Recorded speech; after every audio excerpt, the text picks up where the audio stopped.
إن الحمد لله نحمده ونستعينه ونستغفره ونعوذ بالله من شرور أنفسنا سيئات أعمالنا من يهده الله فلا مضل له ومن يضلل فلا هادي له أشهد أن لا إله إلا الله وحده لا شريك له وأشهد أن محمدا عبده ورسوله يا أيها الذين آمنوا اتقوا الله حق تقاته ولا تموتن إلا وأنتم مسلمون يا أيها الناس اتقوا ربكم الذي خلقكم من نفس واحدة وخلق منها زوجها وبث منهما رجالا كثيرا ونساء واتقوا الله الذي تساءلون به والأرحام إن الله كان عليكم رقيبا يا أيها الذين آمنوا اتقوا الله وقولوا قولا سديدا يصلح لكم أعمالكم ويغفر لكم ذنوبكم ومن يطع الله ورسوله فقد فاز فوزا عظيما أما بعد فإن أصدق الحديث كتاب الله وخير الهدي هدي محمد صلى الله عليه وعلى آله وسلم وشر الأمور محدثاتها فإن كل محدثة بدعة وكل بدعة ضلالة وكل ضلالة في النار. أيها الإخوة أيها الأخوات jamaah kaum muslimin wal muslimah yang dimuliakan oleh Allah Subhanahu wa taala. Selamat bertemu kembali di salah satu taman-taman surga. Selamat bertemu kembali di sebuah majelis yang para malaikat selalu menaunginya. Selamat bertemu kembali di salah satu di antara jalan-jalan yang akan mengantarkan kita ke surganya Allah Subhanahu wa taala. Rasulullah sallallahu alaihi wasallam bersabda, "Man salaka tariqan yaltamisu fihi ilma, sahhalallahu lahu bihi tariqan ilal jannah." Barang siapa yang menempuh perjalanan untuk menuntut ilmu syar'i, maka Allah Subhanahu wa taala akan memudahkan bagi dia jalan menuju ke surga.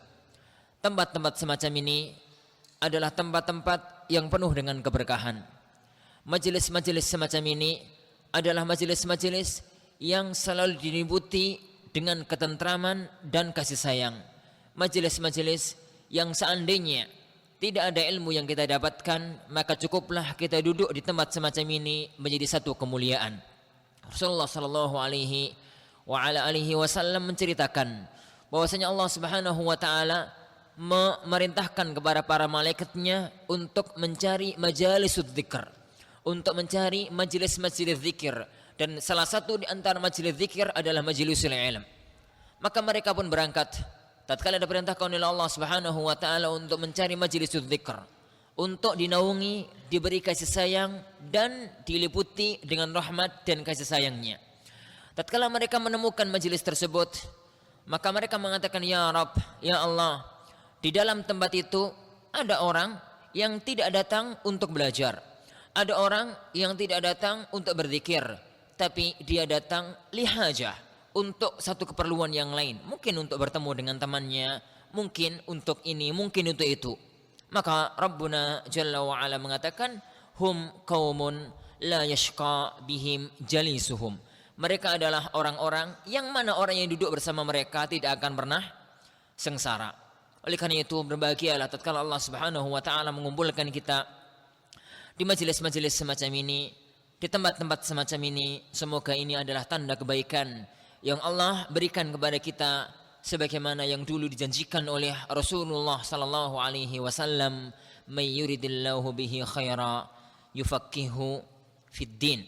Barang siapa yang diinginkan oleh Allah untuk mendapatkan kebaikan, maka Allah akan memberikan dia kefakihan dan kefahaman dalam masalah agamanya.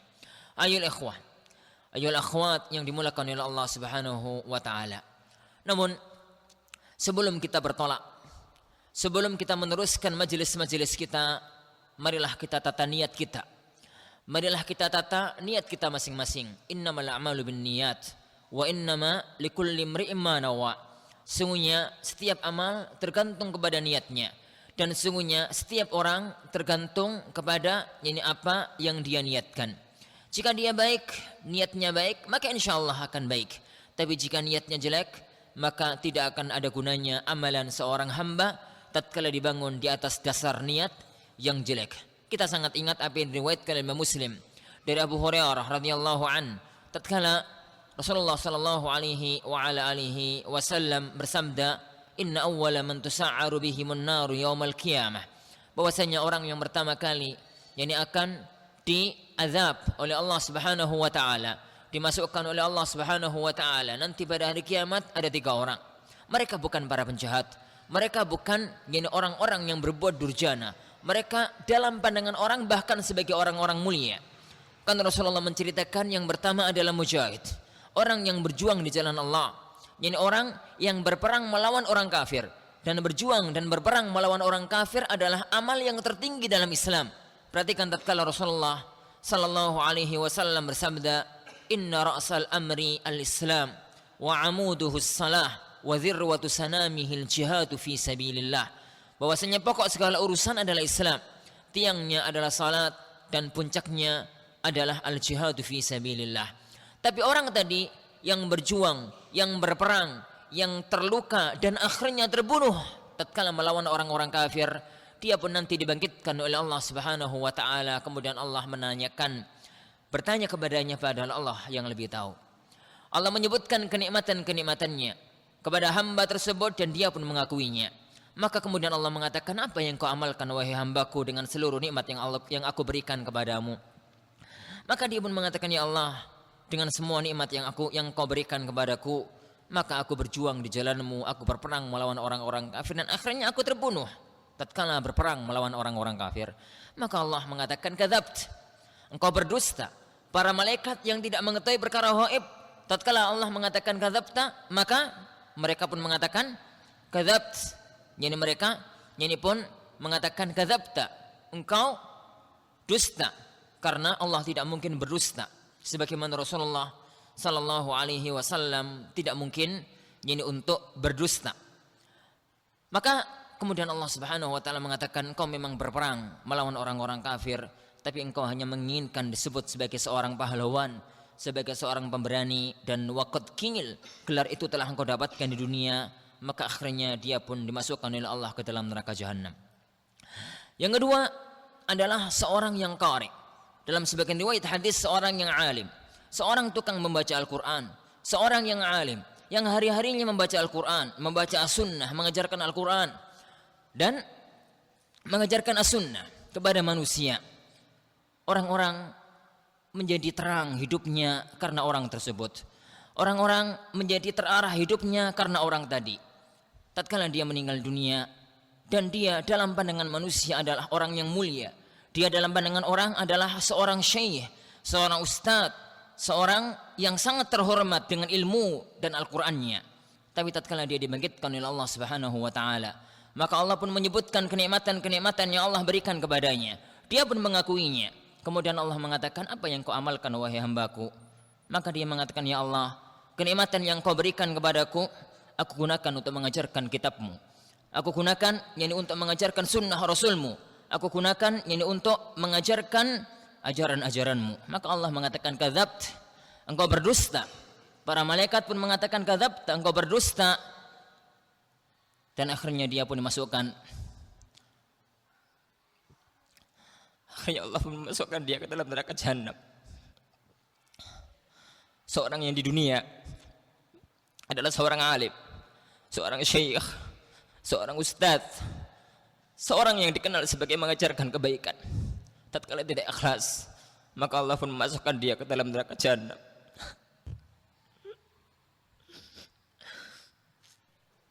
Dan yang ketiga, Rasulullah menyebutkan seorang yang kaya raya, seorang yang punya harta, seorang yang punya uang.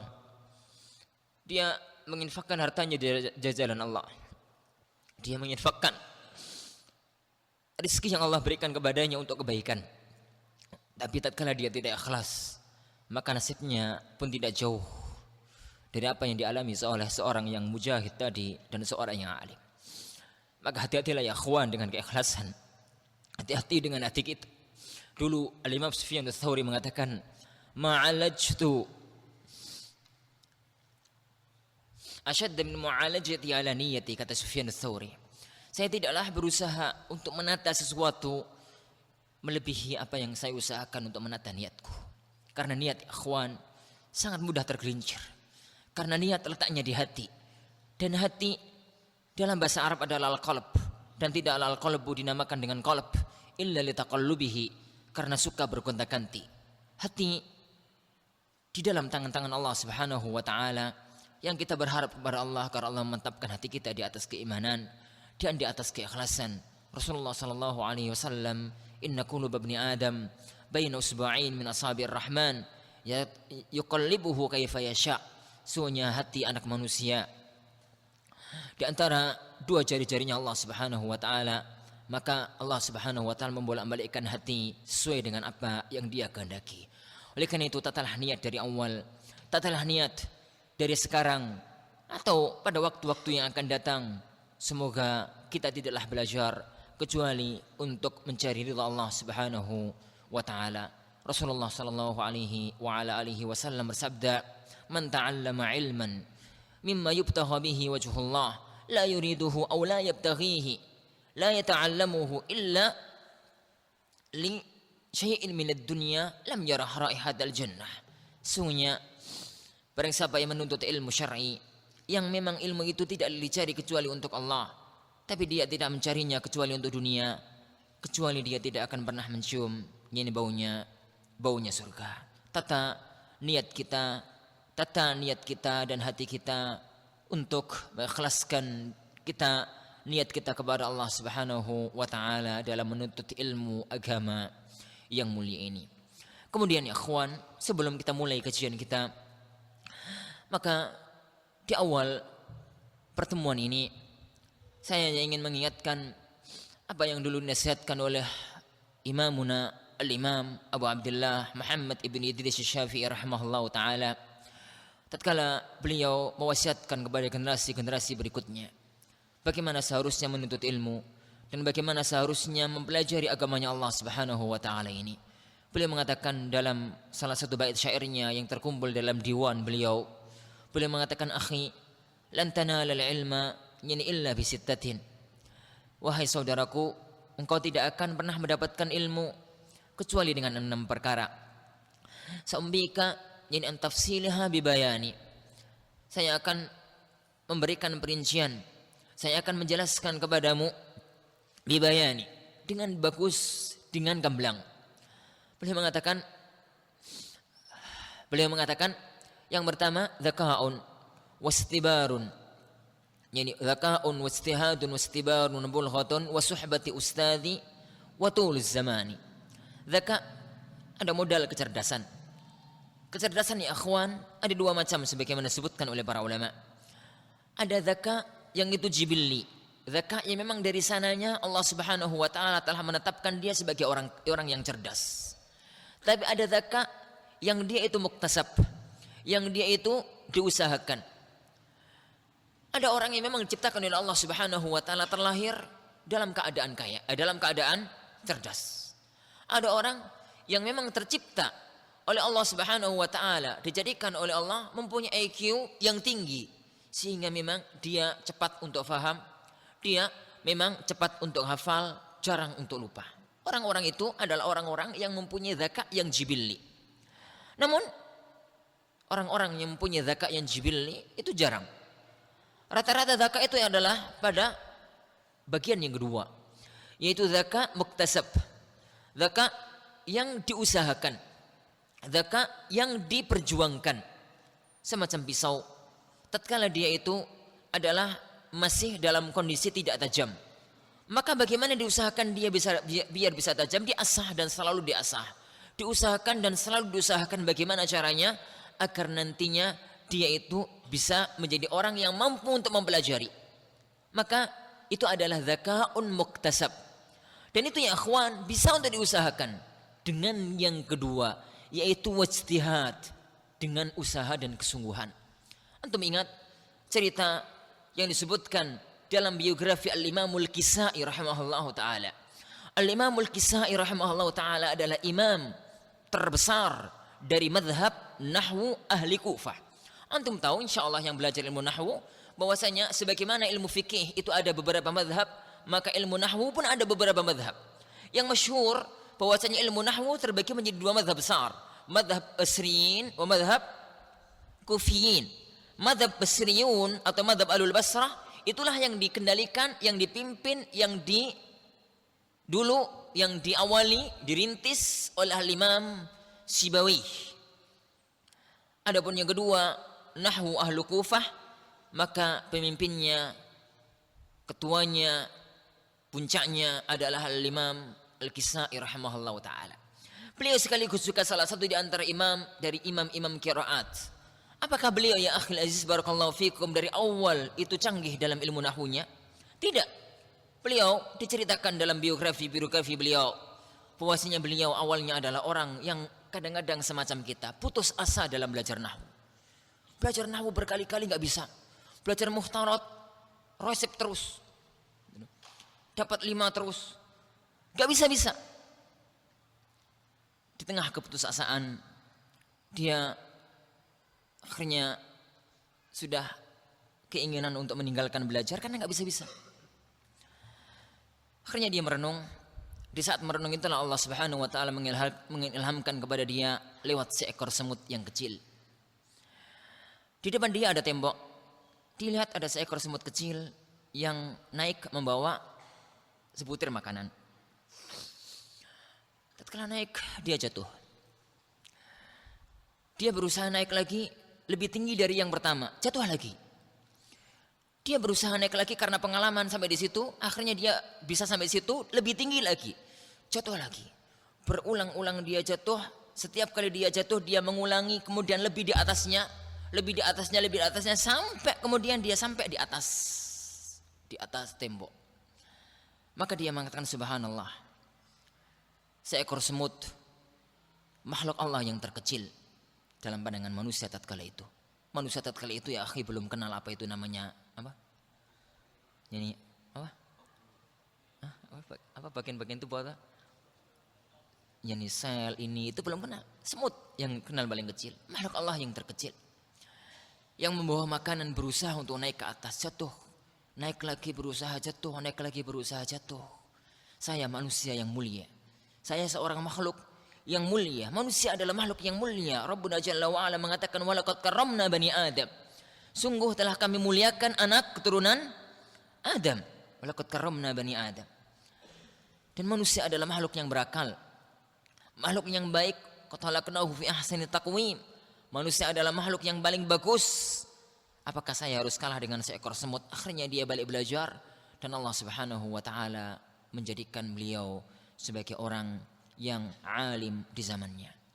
Dengan usaha, dengan istihad, dengan kesungguhan. Fa wallahi akhwan, antum kalau melihat kepada sejarah para ulama, melihat kepada perjuangan para ulama dalam belajar, niscaya antum akan sepakat dengan saya dengan mengatakan wajar mereka jadi ulama karena cara belajarnya semacam itu. Dan anda pun akan semangat dengan saya tatkala mengatakan wajar kalau saya bukan jadi ulama karena saya belajar saya semacam ini. Kita dengan Imam Bukhari ya akhi sama. Kita dengan Imam Syafi'i ya akhi sama. Kita dengan Syekh bin Baz, dengan Syekhul Albani ya akhi sama tatkala lahir. La ta'lamuna syai'a. Sama-sama tidak tahu apa-apa. Anda tatkala lahir tidak ngerti alif ba ta, tidak ngerti mubtada khabar. Saya tatkala lahir pun tidak ngerti mubtada khabar. Tanya kepada Syekhul Albani rahimahullah, tatkala lahir apakah dia ngerti mubtada dan khabar? Tanya kepada Imam Syafi'i rahimahullah, apakah tatkala lahir dia sudah ngerti fikih? Tidak. Kita tatkala lahir sama-sama la ta'lamuna syai'a. Sama-sama tidak tahu apa-apa. Yang membedakan antara kita dengan dia salah satunya adalah wajtihad, kesungguhan. Maka kadang-kadang saya itu pernah berselorah kepada sebagian ikhwah tatkala kami masih di Jami'atul Imam, tatkala kami masih kuliah. Tatkala kita kuliah wallahi ikhwan, kita itu sangat khawatir yang namanya enggak naik semester. Sehingga belajar itu kadang-kadang sebagian teman-teman pakai doping. Harus pakai keratindeng, harus pakai ini, harus pakai itu, saking takutnya. Segala daya dan upaya, tidak ada detik dan detik kecuali dia lewati dengan buku. Makan pun harus berteman buku. Mengingatkan kita kepada ceritanya Imam Muslim rahimahullah ta'ala, yang meninggal dunia pun gara-gara belajar sambil makan, akhirnya pun wafat karena jadi salah makan. Pada waktu itu anak berseloroh kepada sebagian ikhwah, wallahi ikhwan, kalau cara belajar antum dan kita semacam ini terus-terusan, 5 tahun kita di sini jadi Syekhul Islam Ibnu Taimiyah. Kalau cara belajar Anda itu adalah mirip atau sama dengan waktu imtihan, ketambah bawa kitab, tidur megang kitab, bangun tidur yang dibuka pertama kali kitab, antri yang dibuka catatan, antri kamar mandi yang dibuka catatan, menjelang makan gitu. Begitu cara kita belajar. Wallahi antum lulus dari sini, insya Allah jadi Syekhul Islam jilid yang kedua. Tapi apabila ya akhi, pagi hari jalan-jalan ke tambak, siang hari tidur, sore hari ke alun-alun, malam hari ngopi sambil ngobrol. Kemudian anak mengatakan, anak gak bisa Ustadz, gak bisa. Siapa yang salah?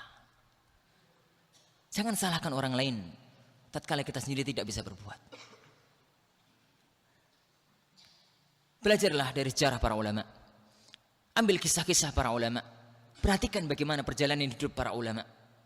Sebagian antara mereka wallahi akhwan kencing darah tatkala mencari ilmu. Al-Imam Syafi'i rahimahullahu taala tatkala menulis kitab Al-Um itu sambil berak darah.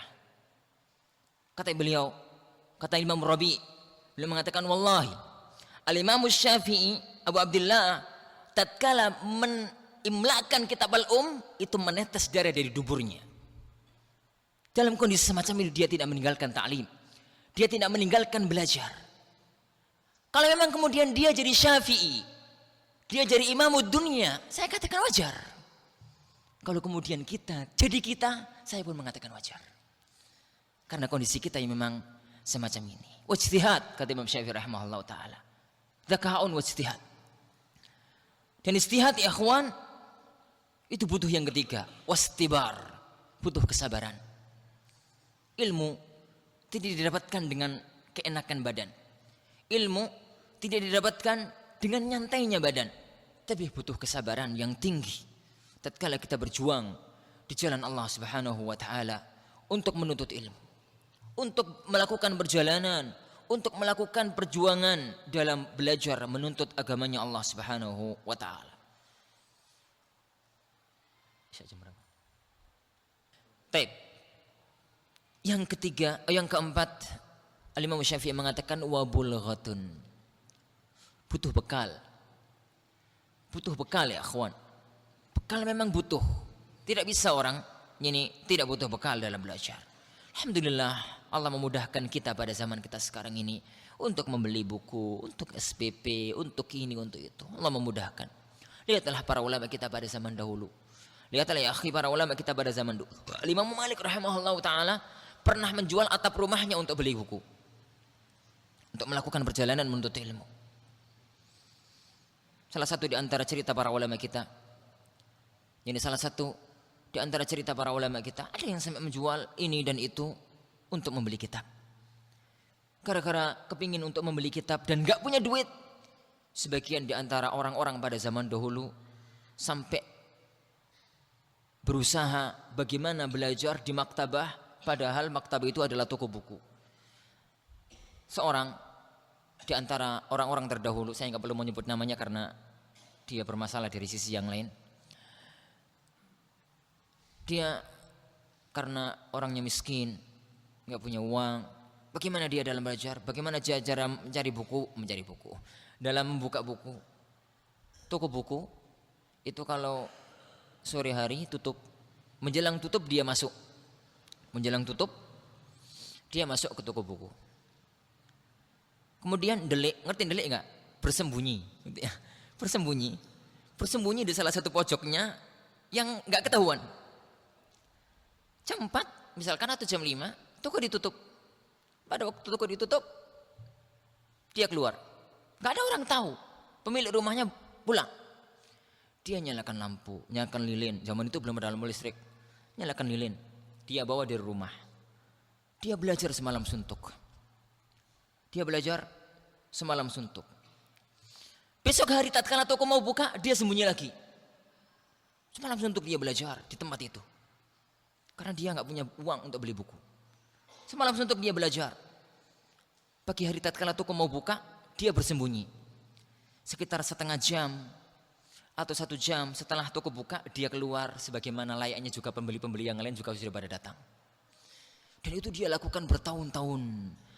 Yang dengan sebab itulah dia akhirnya pun mati ketiban lemari buku. Itulah perjuangan orang-orang pada zaman dulu dalam menuntut ilmu. Bandingkan ya ikhwan dengan orang-orang yang ada pada saat ini. Maka sering saya katakan, Ustadz kenapa saya nggak bisa-bisa? Ya memang karena kamu nggak ingin bisa. Itu jawaban saya. Kadang-kadang ya karena kamu nggak kepingin bisa. Gunakan waktu sebisa mungkin ini untuk mempelajari agamanya Allah Subhanahu wa taala. Wa suhbatu ustadzi kata Imam Syafi'i. Wa suhbatu ustadzi, dan harus ya akhi disertai dengan ustadz. Ilmu ini bukan ilmu otodidak. Ilmu ini wahyu yang datang dari ilahi dengan sanad. Allah Subhanahu wa taala menyampaikannya pada Jibril. Jibril menyampaikannya kepada Rasulullah. Rasulullah menyampaikannya kepada para sahabat. Kemudian para sahabat menyampaikannya pada generasi-generasi berikutnya. Kita mengambil ilmu kita dari guru kita. Guru kita mengambil ilmunya dari gurunya. Gurunya mengambil ilmu dari gurunya. Sampai sanad itu kepada Rasulullah sallallahu alaihi wasallam. Maka perlu bimbingan seorang ustadz. Perlu bimbingan seorang guru terutama di tahap-tahap awal belajar. Dulu kata para ulama kita, mereka mengatakan man dakhala fil kitabi wahdah kharaja minhu wahdah. Barang siapa yang masuk ke dalam satu kitab sendirian, maksudnya tanpa guru, maka dia pun akan keluar sendirian, maksudnya tanpa ilmu. Perlu bimbingan seorang ustadz, bimbingan seorang guru, terutama saya katakan ya akhwan di tahap-tahap awal. Dan semua yang antum pelajari di sini adalah tahap awal di dalam perjalanan menuntut ilmu sampai pun nanti lulus Mahat Ali 3. Itu adalah langkah-langkah awal. Saya teringat sekali apa yang dulu dinasihatkan oleh salah satu masyayikh kami tatkala kita menjelang lulus dari Jamiatul Imam. Beliau mengatakan, ya ikhwan, ini menjelang kita lulus ya ikhwan. Beliau mengatakan, ya ikhwan, ketahuilah yang kami ajarkan kepadamu bukan ilmu, tapi kunci-kunci ilmu. Kalau kalian tidak menggunakan kunci untuk buka gudang, gak ada gunanya ilmu yang kalian dapatkan. Tapi kalau kalian gunakan kunci itu untuk buka gudang ilmu, baca muthala'ah, kemudian nanti mengajarkannya, maka disitulah nanti kalian akan mendapatkan ilmu. Saya tatkala itu tertegun mengatakan, wallahi, anak itu sudah capek belajar di Jakarta. 7 tahun saya harus duduk di tempat ini. 7 tahun saya harus bertemu dengan para masyayikh. 7 tahun saya harus banyak begadang malam untuk belajar. Kenapa masyayikh masih mengatakan yang kalian dapatkan hanya kunci-kunci ilmu? Kalian belum mendapatkan ilmu. Ternyata setelah perjalanan 10 tahun saya di sini, saya baru bisa mengatakan sadaqta ya syekhana. Engkau benar, wahai guru kami. Ternyata ilmu-ilmu itu banyak kita dapatkan setelah melalui proses-proses itu.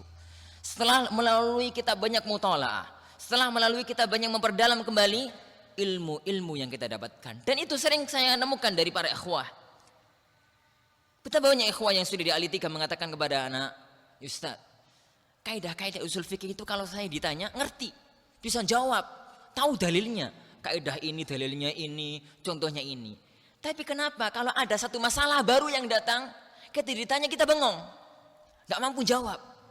Setelah masalah itu kita tanyakan kepada antum jawab dengan satu kaidah, kita baru ketawa, loh kaidah itu kan hafal sekali saya, kok gak bisa jawab. Itulah ya akhwan, rahasia ilmu ilahi. Ini rahasia ilmu ilahi. Kunci, Anda kalau hanya mendapatkan kunci, maka sekedar kunci. Masuklah ke gudang ilmu, muthala'ah, memperbanyak dalam dirasah, maka Allah Subhanahu wa taala ini akan memberkahi waktu-waktu yang ada pada kita. Yang terakhir, watuluz zamani, dan butuh waktu yang panjang. Butuh Ini waktu yang panjang, waktu tidak sebentar tatkala kita belajar. Imam Ahmad rahimahullah taala yang sudah pada puncak keilmuan, dia masih belajar bertahun-tahun dalam belajar, puluhan tahun dalam belajar, dia mendapatkan ilmu. Imam Ahmad, seingat saya Imam Ahmad pernah mengatakan, saya belajar fikih haid dan nifas selama 9 tahun dan saya baru bisa faham. Antum ya akhwan, belajar fikih dari awal kitab Toharah sampai akhir kitab Itak itu 2 tahun. Masya Allah, lebih utama dari Imam Ahmad, begitu? Subhanallah. Tapi itulah ya akhwan perbedaan kita. Kita belajar, antum belajar manhajus salikin, hatam itu dari awal Kitabul Miyah sampai akhir kitab menjelang lembar terakhir itu berapa tahun? Ya, 2 tahun gitu ya. 2 tahun. 2 tahun hatam fikih. Imam Ahmad belajar satu subbab kitab Toharah, yaitu kitab haid dan nifas 9 tahun. Pinter dong, pinter kita. Ya pinter kita. Tapi begitulah sesuatu yang harus kita sadari, satu yang harus kita renungi, bahwasannya belajar butuh sesuatu hal yang disebutkan oleh para ulama kita. Panjang yang ingin saya sampaikan, tapi cukup insyaallah subhanahu wa ta'ala sebagai muqaddimah dari kajian kita. Adapun kajian kita ya ikhwan fillah azanillahu wa iyyakum dalam tahun ajaran ini, kita teruskan insyaallah subhanahu wa ta'ala kajian dari kitab Ad-Durar Al-Bahiyah fil Masail Al-Fiqhiyah, sebuah matan fikih ala madhhabi ahli hadis yang ditulis oleh Imam Syaukani rahimahullahu ta'ala. Dulu seingat anak sampai pada akhir Kitabul Hajj, seingat anak. Insyaallah nanti kita teruskan. Kemudian kalau dalam urut-urutan kitab Durar, setelah Kitabul Hajj itu Kitabun Nikah. Pas insyaallah antum yang udah gede-gede yang ingin nikah gitu, kita Kitabun Nikah. Tapi karena di masjid ini ada yang sudah waktunya nikah, ada yang sudah lama nikah, ada yang masih belum kepikiran nikah gitu. Nanti kalau pelajarannya saya buka mengenai masalah kitab menikah jadi bahaya. Insyaallah kita hanya akan nyerempet-nyerempet yang kecil-kecil aja. Adapun pembahasan tentang masalah nikah secara terperinci insyaallah di kelas, bagi kelas-kelas yang besar yang sudah waktunya nikah, gitu ya.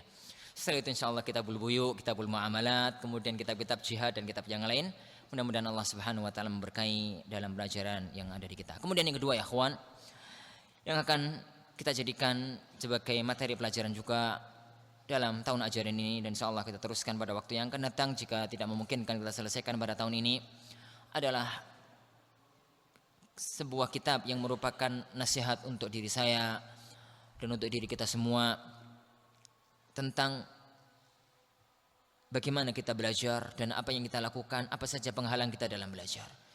Kalau kemarin kitab-kitab semacam ini banyak. Kemarin yang kita pelajari atau yang antum pelajari bersama Al-Ustaz Abu Ubaidah adalah Hilyah Talibul Ilm Syekh Bakar Abu Zaid. Maka insyaallah ini mulai tahun ajaran ini saya selesai ya antum Hilyah ya.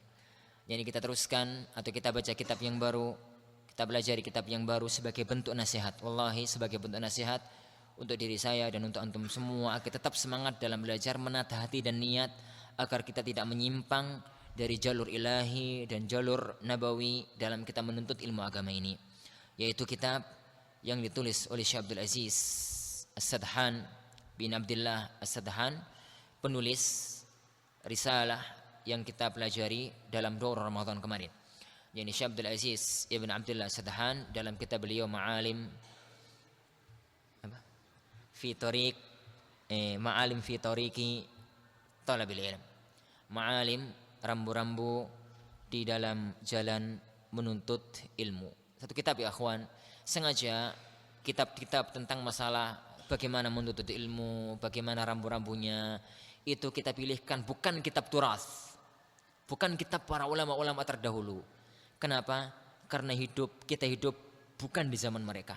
Para ulama tatkala menulis kitab-kitab semacam itu rata-rata adalah ingin menasihati kepada orang-orang yang ada di zamannya. Tatkala kita berada di satu zaman yang bukan lagi zaman mereka, tatkala kita berada di satu tempat yang bukan lagi tempat mereka, maka kita butuh untuk yakni membaca risalah, tulisan-tulisan yang ditulis oleh orang-orang yang hidup di zaman kita. Syekh Abdul Aziz Sadhan orangnya masih hidup sampai sekarang, dan insyaallah subhanahu wa taala kondisi yang ada di zaman atau di tempat beliau tidak terlalu jauh dengan kondisi yang ada di tempat kita, sehingga kitab yang beliau tulis insyaallah pas jadi untuk kita belajar sebagai bentuk nasihat untuk kita semua. Insyaallah subhanahu wa taala ini adalah mukaddimah dari apa yang ingin ana sampaikan pada majelis ini. Insyaallah kita mulai dirasah kita.